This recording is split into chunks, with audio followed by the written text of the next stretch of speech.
Welcome to Horror in Detail, where every scream is heard and every fear is explored. Join us as we dive into the darkest corners of terror, bringing you spine-chilling stories and nightmares in vivid detail. Today we are going to share Black-Eyed Kid's encounter stories.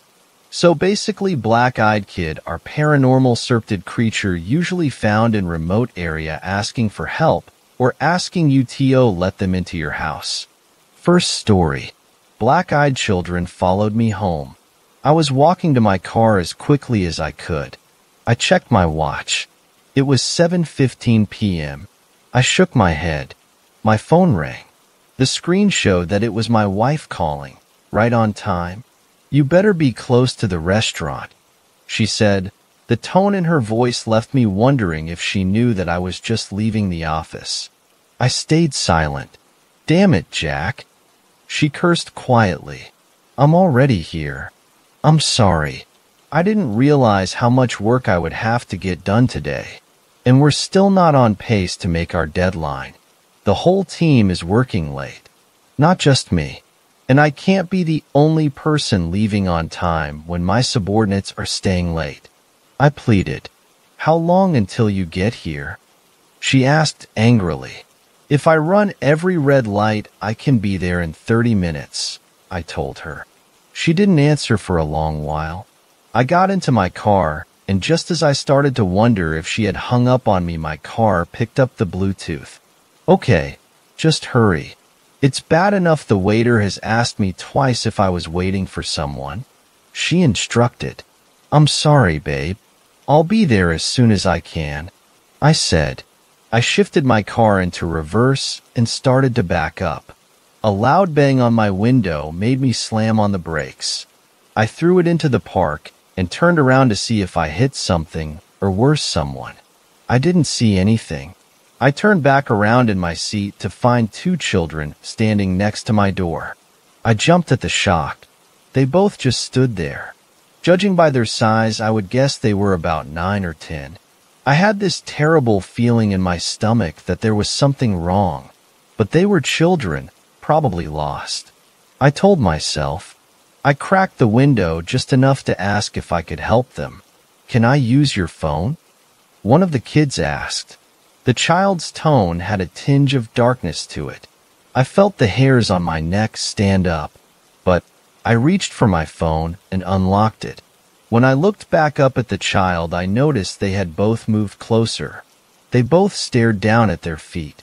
Their hoods up over their head cast shadows over their faces. It almost appeared they didn't have any faces at all. At that point, I had this unyielding sense of fear building that I couldn't justify. "Is there someone you'd like me to call for you?" I asked. Then one of the kids raised his head slightly. The shadows that covered his face parted as the new angle of his hood allowed me to see his face. But his eyes were still hidden in the shadows. They appeared to be pitch black. Not that they were missing, but he had no iris, no whites in his eyes at all. I felt my breath catch in my throat, and the boy seemed to notice my fear. He lowered his head again. "We need to use your phone," he pleaded. I recovered and scolded myself quietly for allowing a trick of the light to scare me so badly. "Who can I call for you?" "Just give me their number," I said, my hand ready to dial. Maybe it was the fact that the kids wouldn't look at me. Maybe it was the fact that the kids were out of place in the business district after sundown. But something inside me was screaming not to give them my phone. "If you can't give me the number, I'm sure you can go inside the lobby and ask the security guard to let you call your parents," I said and pointed toward the lobby door. Neither one of them turned to look.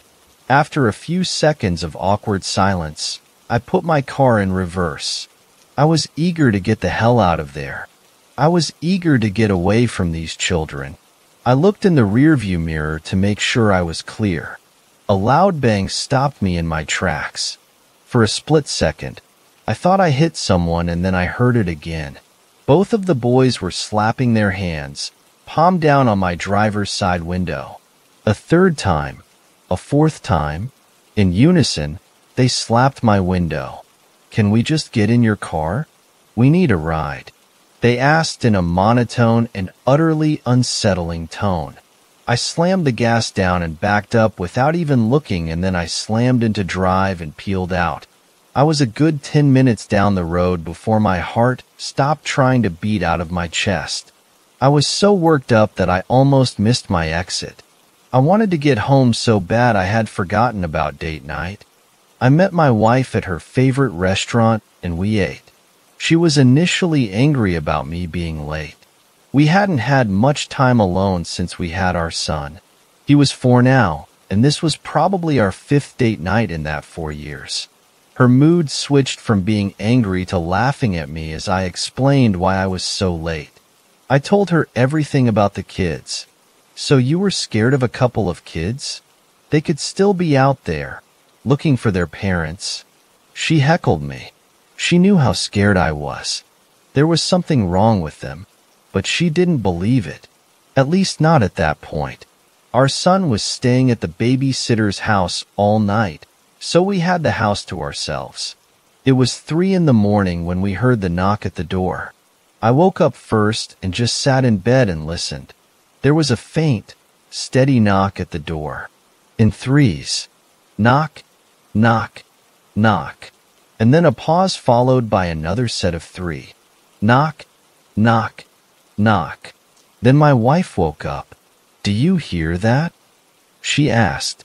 "Yeah, there is someone at the front door," I replied.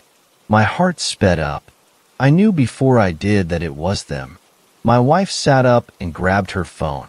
"It's after 3 in the morning. Who could it be?" she asked. "And they didn't hit the doorbell," she added. She opened the doorbell app on her phone to reveal an empty porch. There was nobody there. She showed me. The knocking continued, and then I saw them. There was a faint silhouette in the darkness. "Zoom in there," I said, and pointed to the corner of the steps. She did, and we could see them. The 2 boys were standing in the shadows. One of them kicked the steps. Knock, knock, knock. My wife looked at me. "There is no way those kids followed you home. This has to be a joke," she said. She stood up and put on her robe. I did too. We both made our way downstairs. We argued as we walked. She wanted to open the door. I didn't. "Knock, knock, knock." "We can't open the door," I told her. "They're just kids playing a prank," she replied. Knock, knock, knock.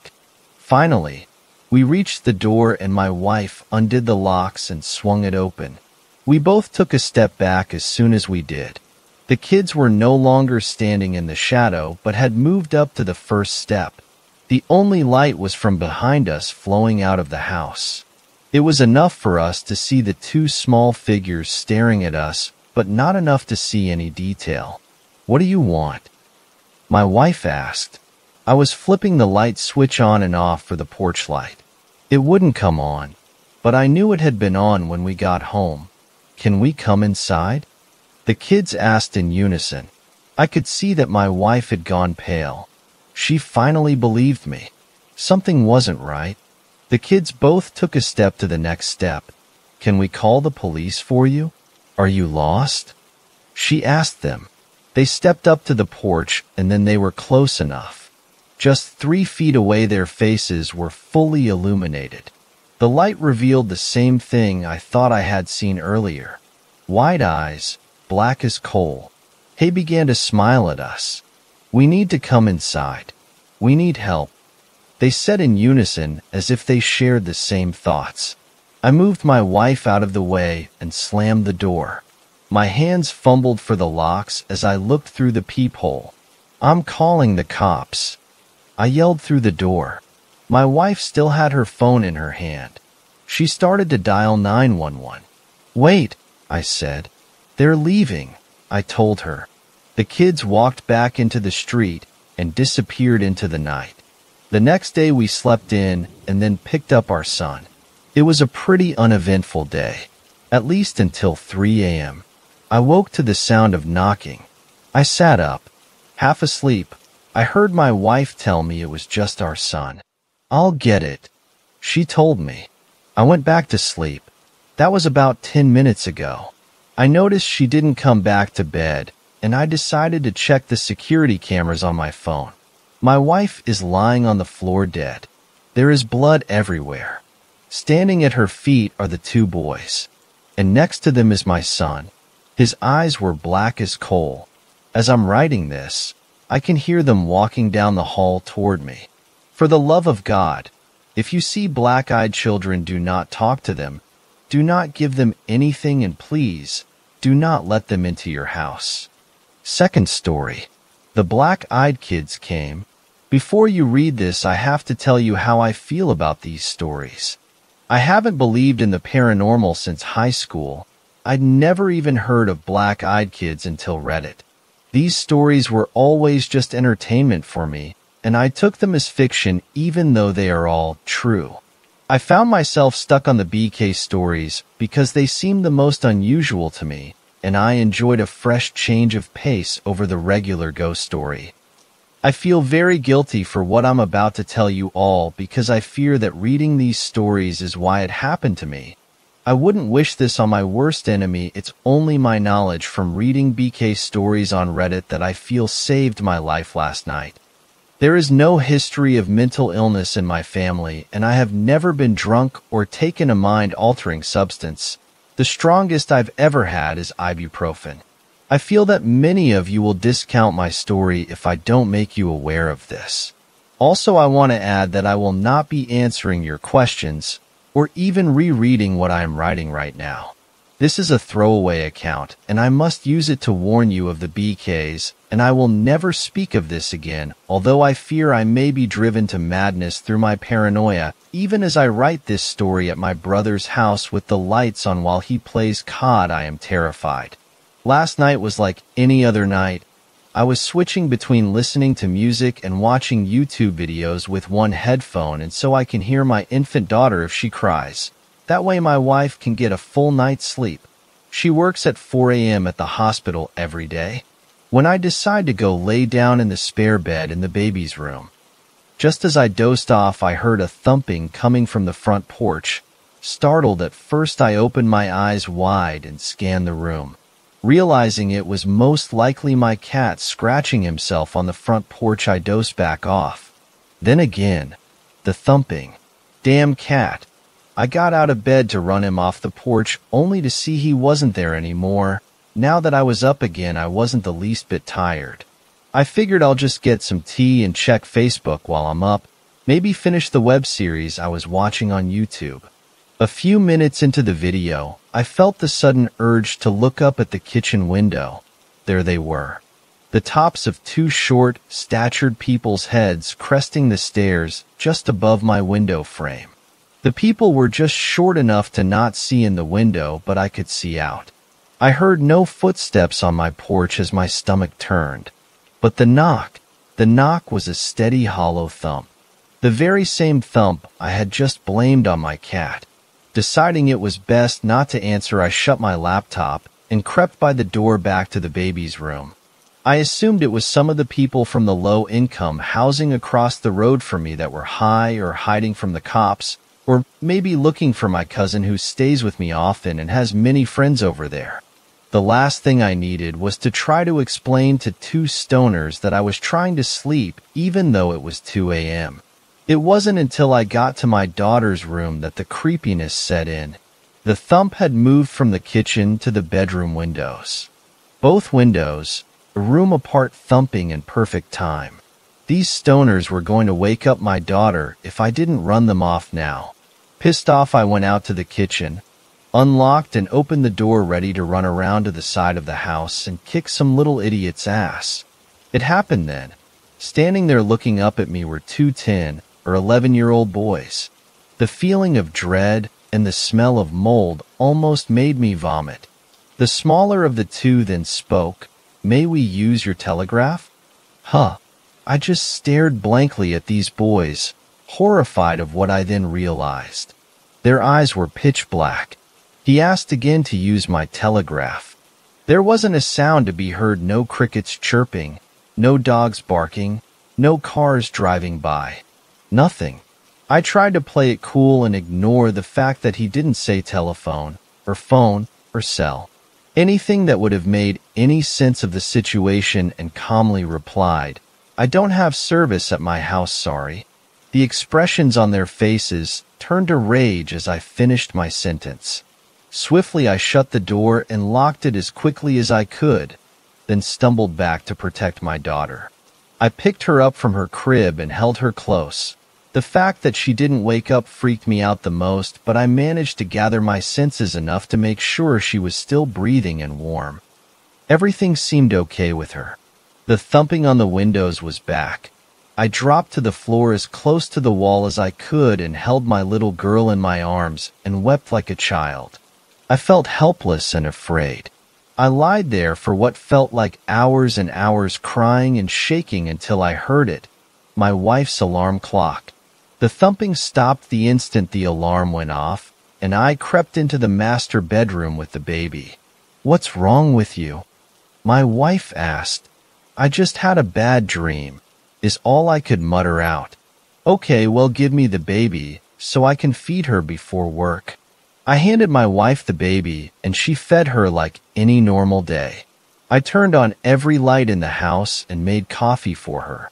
For some reason, just having her awake calmed my nerves enough to pretend like nothing happened. I walked her out to the car nervously with the baby in my arms. I asked her not to leave until I walked back in the house. She was put off by the request, but did so to humor me. Once I was safely in the house, I locked the door again. And in the house I sat horrified until she got home.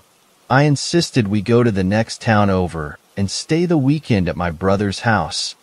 And here I sit horrified while she sleeps in the guest room with my daughter, wondering why they stopped when the alarm went off. I think I know the answer. I was aware of BK, she wasn't. Every story I've read about them is from someone who already knew about them. Maybe, just maybe, knowledge of them existing is the only reason they visit. Third story. Black-Eyed Children.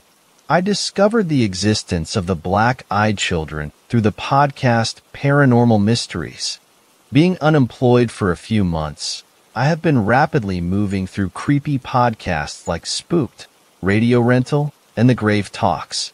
None of them had mentioned Black-Eyed Children. It was supremely interesting and equally as terrifying. If you have never heard of the BEC, let me give you a rundown. First, just like most creepies, they creep at night. Night helps hide their solid black eyes. This is a dead giveaway of what they are. They are mostly normal, except they seem to be wearing clothes from the last century. Second, they tend to show up at your house, asking to be let in to use the phone.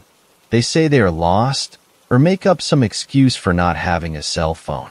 They won't say much else. They keep to the same dialogue. It is important to them to gain access to your house. Third, other than the black eyes, no iris, no scara. Another giveaway is the accompanying sense of dread. Powerful dread. Pets will lose their shit and not act right, even before you know these kids are there. For some god-awful reason, people have let them inside their homes.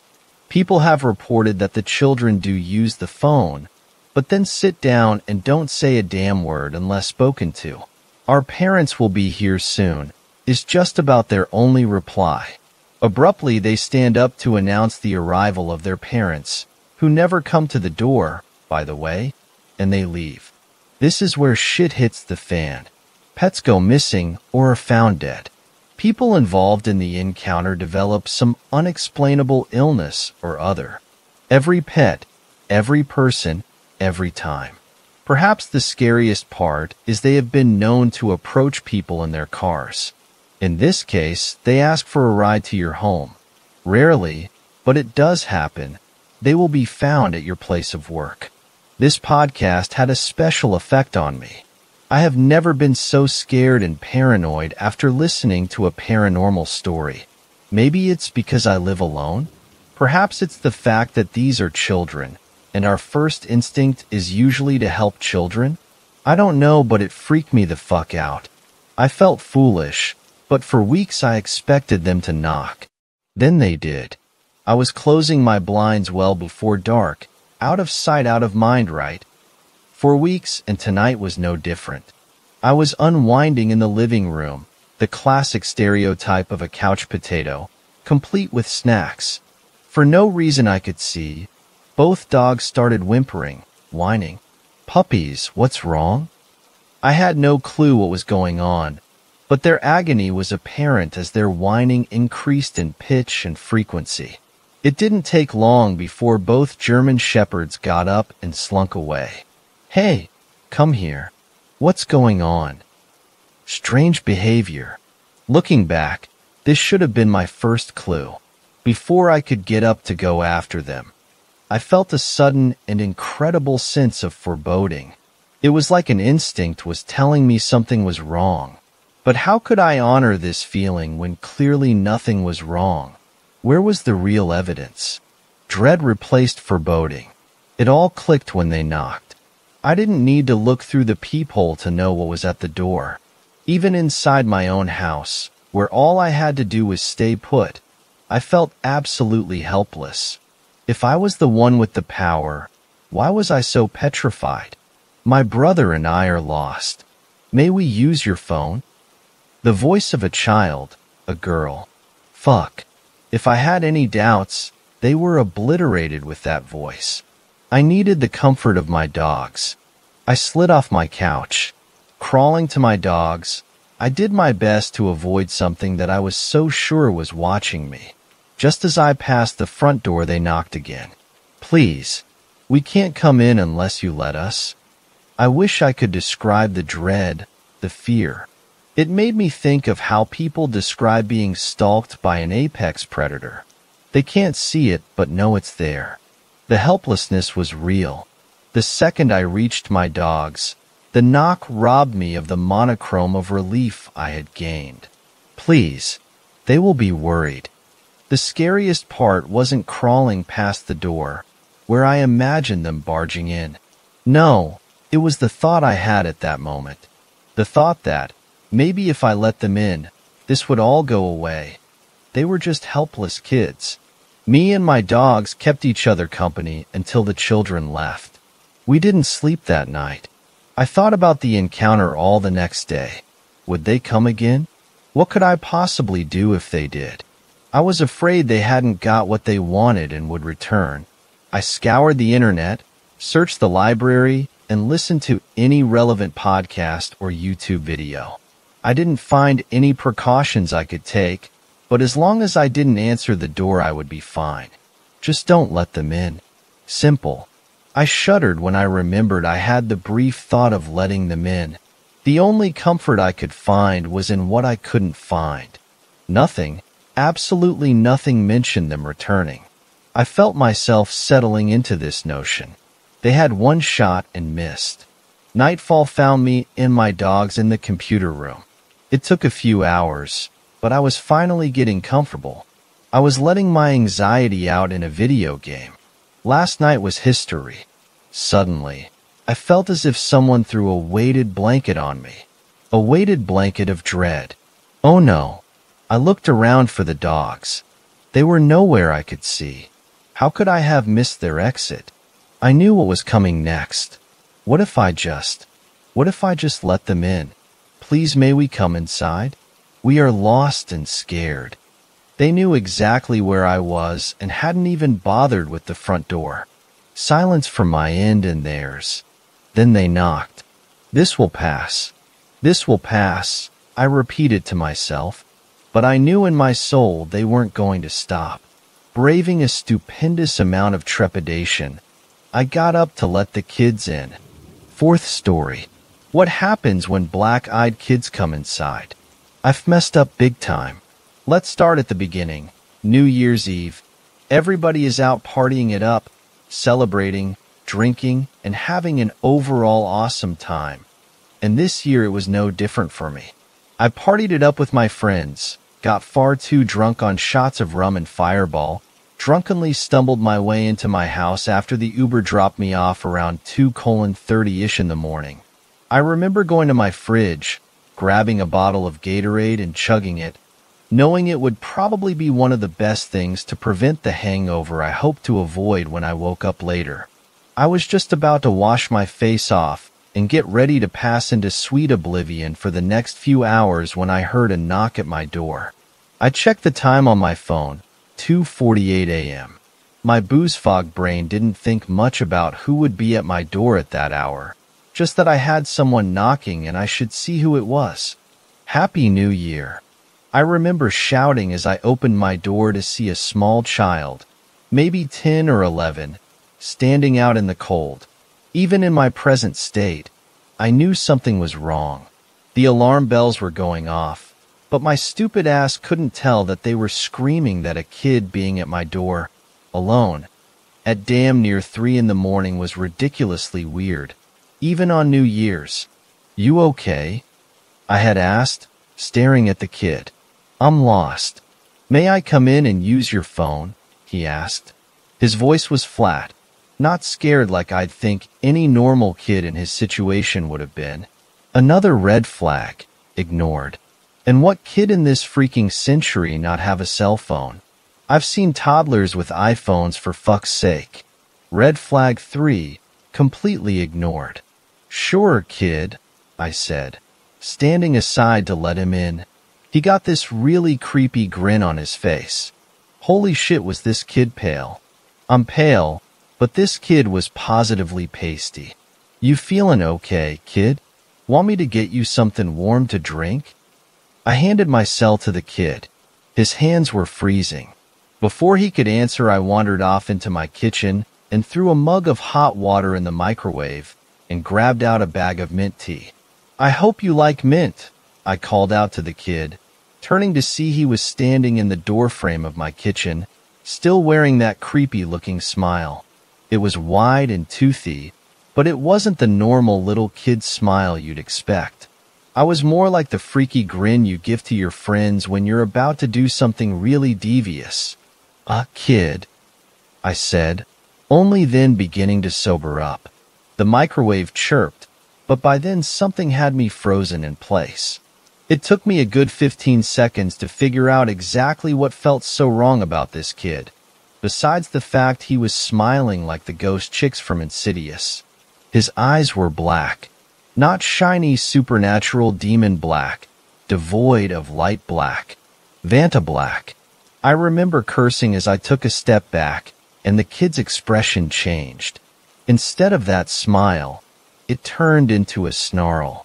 He screeched and lunged at me, and I stumbled to the side, smacking into a kitchen chair as I did. The kid turned sharply, launching himself at me again, and I struggled to jump out of the way, just barely making it as the kid ended up diving into the chair I had just hit my hip on. I ran out of my kitchen and into the living room, jumping over the back of the sofa to try and put space between me and the kid. My dexterity was not great. I fell into the coffee table, but at this point the alcohol's effects were waning greatly, and I stood up, only to see the kid racing around the couch after me. I did the only thing I could think of. I picked up the nearest thing to me, which happened to be a glass from earlier in the day, and threw it at the kid. It hit him in the jaw, and he seemed to be stunned for a moment. I took the opportunity to bolt. I raced toward my front door, which I had forgot to relock after letting the little freak of nature in, and yanked it open. Then, it hit me. Literally. The little shit had tackled me, and he was trying to claw and bite at me. For a kid, he was surprisingly strong. I'm no bodybuilder, but I'm not weak either. But this demonic crotch goblin was like a junkie on bath salts. I was holding his arms, trying not to let him claw my eyes out or take a bite out of my face, all the while kicking furiously to get him off me. I was screaming as loud as I could. I heard a neighbor shout from a few houses down, "Shut the fuck up." I don't know what neighbor it was, but if you're reading this, fuck you. I hope Lucifer's crotch goblin comes knocking on your door, you twat. Finally, one of my kicks hit home, and the kid rocked a little on top of me, giving me time to throw him off of me. I raced down the sidewalk, in the opposite direction of the asshole who cussed me out, and just kept running. My lungs burned, my side was cramping, but there was no way in hell I was slowing down to look back and check if that thing was behind me. Finally, I made it down to a Quick Trip and ran inside, scaring the night clerk as I screamed for him to turn off the automatic doors. The clerk behind the counter looked like he was about to piss his pants at this probably crackhead-looking chick who just ran in screaming bloody murder. "Lady, do you need help?" he asked in a shaky voice. Yes, I need help. I need you to call the police. There's a little psycho following me," I screamed, ducking behind a display shelf of beef jerky and peering at the doors, looking for the little shit to appear and launch in like a rabid badger. He called the police for me. Or maybe he had already hit the panic button when I had come barreling in. A few cruisers arrived in about 10 minutes, and they came in weapons drawn. By this point, I came out from behind the jerky, hands in the air. "I need your help. I was attacked," I said, looking at the clerk for some kind of validation. He just kind of glanced at me and then said to the cops that I came in screaming that someone was chasing me. I sighed with relief. "How much have you had to drink tonight?" one of the cops asked, both lowering and holstering their weapons. "Enough, but I swear this wasn't." The cop cut me off. "Do you have a description of who attacked you?" he asked. "It was a kid. Blue hoodie, dark blue. IT. He cut me off again. "A kid? How old?" 10, maybe 11? I said, and by now I could see the two officers exchange a look that said, "This lady's drunk off ass."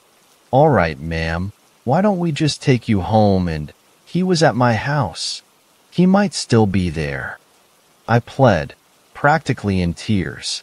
"We'll check it out, ma'am. Let's get you home." I got into the back of the cruiser, and as promised, they did in fact take me home. In hindsight, I probably should have told them it was a man that attacked me. They might have believed that more. Regardless, they did check my house, and other than my wide-open door, the microwave still beeping that the water for tea was ready, the fallen-over chair in the kitchen, my phone on the floor in the hallway, and the half-shattered glass in the living room, it was otherwise untouched. They cleared each room before telling me it was all right to re-enter my home. I gave up trying to explain what happened, and the cops told me they'd keep an eye out for any kid in the neighborhood. They said they'd make a note of this and have it on file, but that they couldn't do much else without better evidence of what actually happened. After they left, I locked my door and put a chair up against it. I checked all my windows to make sure they were closed and locked, and I didn't fall asleep until morning. I felt watched ever since I woke up. From what I've read about BKs, I can't find much on what happens when you actually do let them in. I really hope this nightmare is over, but I don't feel safe right now. I'm terrified of hearing another knock or waking up with it on top of me about to make a snack of my face. I'm not sure what to do, but there's no fucking way I'm sleeping tonight. If anyone has any answers about what the hell I let into my house, and if it can come back, please let me know. And be careful. If some random kid shows up at your house in the middle of the night, do not answer your fucking door. Fifth story. I'm babysitting black-eyed children. This is some fucking bullshit. Okay, so I work primarily as a babysitter, but with what's been going on, I haven't been getting any business. That was until yesterday. I got an email requesting my services to watch some kids for the weekend. I replied that I'd love to, provided their kids are healthy. I also informed them due to the circumstances I'd need half my pay in advance. They agreed to it and said they'd drop them off at 8. I made sure to clean up before they arrived. I was getting through with vacuuming when I heard my doorbell ring. I turned off my vacuum and told them to come in. "Hey," I said, coming down the stairs. "Don't worry, your kids will be safe with me. I just need to know if there's anything important I should know about." My voice trailed off when I saw who was inside my house. Standing in my living room was a family of 4. A dad, daughter, mom, and son. All of them had deathly pale skin like they hadn't seen the sun in years. That wasn't what made my blood run cold, though. It was their pitch-black eyes. The instant I saw them, I got an overwhelming urge to run out of the house. The problem was they were right at the bottom of the stairs. I thought about running back up and jumping out a window, but I doubted a broken ankle would increase my chances of escape. Besides, they weren't technically doing anything to harm me. I figured my best course of action was to talk with them. "Can I help you?" I hesitantly asked. "I am the client you spoke with earlier," the dad said. "Wait, what? You guys are? But you're aliens, demons, monsters. We've heard it all," the mom said. "I'm Eliza. This is my husband, Norman, our daughter, Louise, and our son, Abraham. Anyway, now that we've gotten the formalities out of the way, we need you to watch our kids for 5 days while we take care of something." 5 days? But he said that it'd only be for the weekend, I said, pointing to Norman. "And it doesn't matter anyway. I want you all out of my home." I pointed to the door. "You aren't in any position to be making demands. If you don't want to comply, however, we can show you what happens to our prey," he said. "And what would that be exactly?" I replied, trying to call his bluff.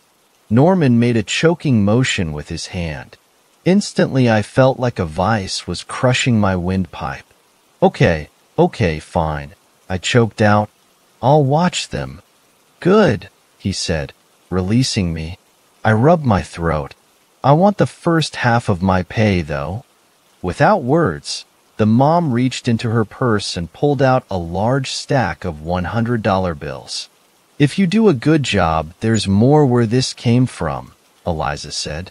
"But if we come back to see so much as a scratch on either of them, no hell that you can think of will compare to what we'll do to you." "Yeah, got it," I softly replied. "Good," Norman smiled. His straight white teeth looked out of place in him. "See you in 5 days," he said, and left with Eliza. Words can't describe how awkward the silence was as the kids and I looked at each other. "So, is there anything you guys need?" "No, thank you. We'll let you know if we do," Louise said. "Right? I'll be in the kitchen if you do." For the first few hours, nothing really happened. They just sat on the couch and watched TV. That all changed around midnight. I was on my laptop when I heard one of them come into the kitchen. It turned out to be Abraham. "Do you need anything?" He stared at me for a couple moments with his soulless black eyes. "We need you to take us somewhere," he told me. "But everything's closed. Not where we need to go. Don't worry. It won't take long." We went in my car, and I began driving us out of my neighborhood. "Where are we headed?" I asked. "Just keep going. We'll let you know when we're there," Lewis said.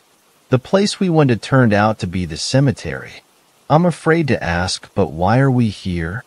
I inquired. "Our parents gave us specific tasks to do while they were gone. The first one is here." "Right, and what exactly is it that you were supposed to do here?" "Follow us." "Can I wait here?" "We need you to come. If you don't, we'll tell our parents you heard us." "But fine." I got out of my car and quietly closed the doors. We walked into the graveyard, which was dimly lit by some lamps. Abraham and Louise looked around. "There," Abraham said, pointing to the tallest gravestone. "What do you need from here?" I asked once we had walked to it. Louise pointed to a shovel resting on a nearby stone. "Dig," she told me. "Are you crazy?" "I'm not digging up someone's grave," I said. Before either of them could reply, we heard someone yell at us. "What do you think you are doing?" A man called to me. It turned out to be the groundskeeper. He was too far away to make us out completely. "We're just passing through," I called back. Then why are you holding my shovel, and why are you parked outside? I thought it looked cool and kinda spooky here and the car's not mine. Really? Then I guess you won't mind if I have it towed? No, wait, I pleaded. Aha, so you admit it, he smugly said. Okay, you got me, but it isn't what you think. Then what are you doing here? I need to dig up this grave. I realized saying that didn't help me look any better the moment the words left my mouth. You are doing what? The groundskeeper asked, raising his voice. That's it. I'm calling the police. No, wait, I said, but he was already taking out his phone. That was when Abraham and Louise began approaching him. At first, he told them that they shouldn't be at the graveyard. When they got closer, however, he stopped talking. A look of fear came over him, and he tried running away. The children began levitating off the ground like ghosts. They flew towards the groundskeeper and caught him with ease. Despite him being larger than them, they were able to hold him down with ease. I rushed over to them to try stopping them, but I was too late. When I reached them, I didn't understand what I was seeing at first. My mind registered it. After a couple seconds, though, some sort of black inky substance was shooting out of the kids' mouths. It covered the groundskeeper, making him look like a shadow with a solid presence. I could hear him screaming as he was being suffocated by it, although it was muffled. When he finally fell still, ending his torment, the kids took the stuff off of them. They did it by breathing it back into themselves. You know how the tape's victims look after Samara kills them in the ring? The groundskeeper's face looked similar to that, the only difference being the fear that was plain in his eyes. I handled it like most people would, by freaking the fuck out. What in the name of all that is sacred did you do to him? I cried out. We stopped him from interfering by exposing him to our essence, Abraham said. I don't know what that means, but now we have a corpse to deal with. I was on the verge of tears. Then it's convenient that we are in a cemetery, Louise said. Now I suggest you continue with what we came here to do if you don't want to meet the same fate as him. I reluctantly dragged the groundskeeper's body to the tombstone, then began digging. Happy place. I'm in my happy place, I sobbed as I did so. I opened the coffin to reveal the skeleton of a man who had been buried with some golden items. This included a gold-handled dagger, a gold-framed hand mirror, and a golden pocket watch. Grab him and his things, Abraham said. Oh, come on. You want me to steal a corpse? We do, Louise said. I sighed and picked it up. After I got it out, I threw the groundskeeper's body in the coffin, then put the lid over it. As I was closing it, I glanced at the inside of the lid. Disturbingly, there were some scratches on the inside of it and what I figured was dried blood. I drove us back. Nobody said a word the entire time. I tried not to think about the fact that I had just witnessed a man get murdered and that there was a long-dead corpse in my trunk. When we got back, the kids went down into my basement with the corpse and the things we took from it. They haven't come up in a few hours. I've managed to type this up in the meantime. I've dealt with poorly behaved kids in my time, but Abraham and Louise are a bit much for me, and I have to deal with them for another 4 days so. Does anyone know any tips that might help me? 6th story. My BK experience. Okay, so I have wanted an unusual experience for quite some time, as some of my comments on our /Nosleep has stated, and that is where I start my experience. I work at Giant Eagle in Seven Fields, Pennsylvania, which is a grocery store for those who do not know. I work as a cashier/cart pusher, so needless to say I see tons of people every day. I've been working there for several months, and nothing had hit me as hard as the experience with a BK, or black-eyed kid. I was pushing carts this morning from 8 a.m. till 12 p.m., and around 8:30 was the time I saw him. He was just standing near one of the entrances to the store, showing no interest in entering it for one reason or another. I kind of ignored him for an hour, not realizing he hadn't moved the entire time. Pushing carts makes time go by really fast, and I was blaring my iPod. So some guy standing there was not really a big deal to me. It was when he decided to introduce himself to me was when stuff got weird. The cart holders, or whatever they are called, were empty, so I waited by the doorway for more people to leave when I noticed that he had moved to my right without me noticing. He tapped my shoulder, which led to my line of vision, meeting with his black eyes. Those black eyes. They seemed to have led to the core of the abyss, and a sudden chill shot through my spine as his glance met mine. I couldn't control anything then. My mind went blank and the feeling of death scythe was being scrapped on my face. "So, how long do you work today?" the man asked in a monotonous tone that made me feel worse. "Oh, I don't know. I think a few more hours," I said, hesitant, fearing for my life. "Well, that is good.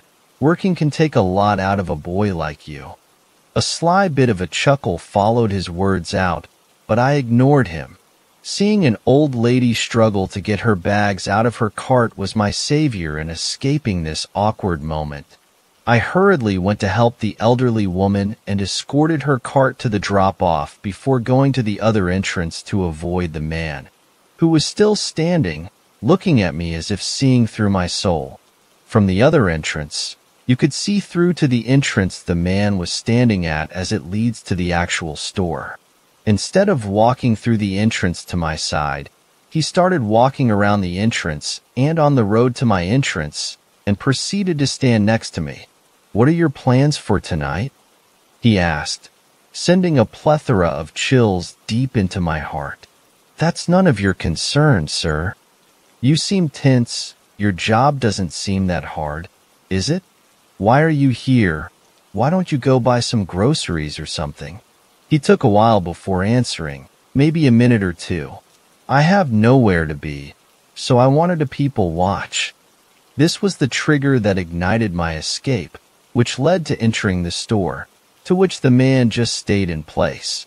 I went and grabbed Tim, one of my mangers, and told him about the man. Concerned, he escorted me out and I showed him where the man had been, but he was no longer standing around. Tim wasn't the type of person to get mad over being lied to, or so he thought it was a lie, and he simply left me back to my job. I am terrified to return back to my job, or even my general safety. I feel like I am being watched this past half hour since I got home, but even though I knew no one was around, I had to lock the doors and windows and turn the TV up to block out the negative thoughts that continue to plague me. Does anyone have any advice on what I do next? I have little knowledge of the BK, but any help would be appreciated. 7th story. A warning from the black-eyed girl. A warning from the black-eyed girl. Ever since I was little, I had been able to see ghosts, demons, and the supernatural. I could never hear them or speak to them like my younger sister could. Because of this, I developed spectrophobia, fear of mirrors. I had a demon try to come through a mirror when I was a child. Thankfully, my father destroyed the mirror when he heard me scream. I grew up and had gotten used to spirits being in my home and around me. It came no surprise when I joined the Navy that my ship was haunted. I got my first apartment and started dating this guy who was also in the Navy. He was a pagan and taught me about the occult. Unfortunately, he turned into an emotionally abusive jerk. I had and still do have very low self-esteem. I was a loner growing up and never had friends. Then I joined the military and was stationed in Virginia, where again I did not know anyone. Sadly, due to this, I was naive to a lot of things, including relationships.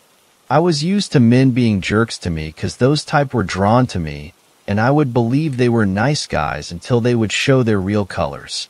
Sorry, I digress.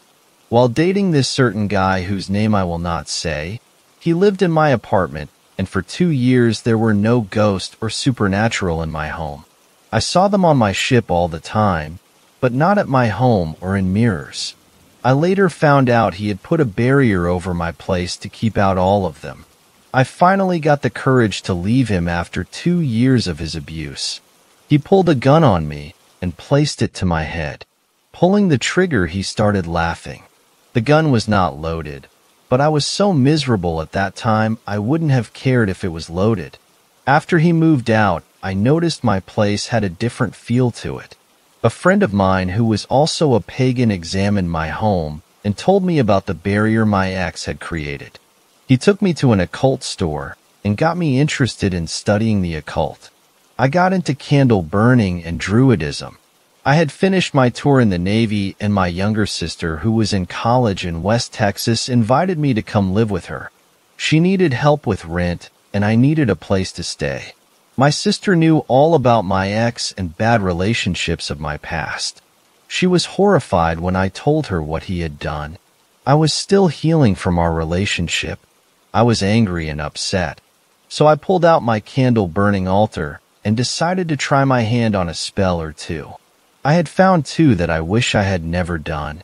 One was to rid yourself of the pain, and the other was to rid the person from your life. Well, of course, I wanted this jerk gone from this world. I never wanted to hear his name or see him on social media again. Performing these spells, I felt better and went asleep. It was maybe 3 in the morning. I was suddenly awoken. Standing there next to me was a young girl. She was wearing a black dress that looked from the Victoria era. She had long white hair, pale skin, and black eyes. She was holding a black rose. She stared at me, not saying a word, just holding the rose to her chest and scowling at me. I'm not going to lie, it freaked me out to no end. I started screaming. The girl cocked her head to the side and threw the rose on my bed. My younger sister ran into the room because I was screaming. She said it was the most blood-curdling scream she had ever heard. When I told her about the girl, she turned pale. She asked me if I had done anything to warrant such a visit. After I told her what I had done earlier, she became so angry with me. She had been studying the supernatural as well, because she wanted to know why our family had this connection and being able to see and hear them. Unlike me, she could hear and talk to them like my father. My sister explained that the girl was a warning, that I was messing with something I should not be messing with. Essentially, don't poke the bear. After that night, I packed my stuff up and swore not to try my hand at that again. It really had scared me. For the next few days, I saw her in the mirror standing behind me, always cocking her head to the side, watching, waiting. My fear of mirrors intensified. I would refuse to look in one after that. Well, years went by. I moved to Central Texas to attend my grad school. I was studying to become a therapist to work with veterans. While in school, I had a small retail job. No, I will not give the name of the store because it is well known. I had forgotten about my encounter with the girl and just went back to normal. While working at the store, the manager took a liking to me. Looking back, I was a fool to have dated these men in my past. But again, I was naive and lonely. With the exception of my sister and my old Navy friend, I did not have anyone to really talk to. My sister was living in Arizona, and my friend, he was in Missouri. Well, I started messing around with this guy. We always worked the same shift, and my apartment was close by, so we would go hang out in my place after work. I always worked the night shift, even in the Navy. I was socially awkward, and night shift there were less people to be cruel to me. Things were going okay until New Year's Day. My phone started blowing up from a blocked number. I swear it had to have rung almost 20 times before I finally picked it up. On the other end was the manager's wife screaming at me for messing with her husband. I was shocked because the guy did not wear a wedding ring, nor had he told me he had a wife. After she threatened me and cursed me out, I reluctantly went to work my shift. I was so glad he was not working that night. After my shift, I told my coworker that I quit and handed in my name tag. As I walked out to my car, I saw it had been keyed. I assumed it was the angry wife. She knew who I was and where I worked. I was sheathing as I drove home. When I got home, I was angry and crying. That was when I remembered my candle burning. The manager had also been into the occult, so I had shown him my candle-burning books and altar. I pulled out the spell, wishing him removed from my life and this world. That night, I was awoken. I was cold and sweating. It doesn't get that cold in Central Texas, so I could not understand why I was freezing until I turned to the side. There, standing next to my bed, was the black-eyed girl. She was dressed the same in the black Victorian dress and held a black rose. She again was scowling at me. I froze in fear. It had been years since I had seen her. I couldn't move. I couldn't scream. I could only watch. For the first time, I heard a ghost speak to me. She glared at me and opened her mouth. Speaking in a commanding voice, she said, "I warned you once. I am warning you again. There will not be a third." After she said that, she threw the rose onto my bed and walked out of my bedroom. I did not sleep for the rest of the night, like she had the first time I saw her, for the next several days in the mirrors. I told my sister about it the next day, and she was yelling at me for a good hour. I have since locked up my candle-burning altar. It has been over 10 years since I have seen the black-eyed girl. I still have a fear of mirrors and still see ghosts walking around. Looking back on my past, I could see how dumb I was. I still feel she is always lurking nearby, especially when I want to wish ill will upon someone.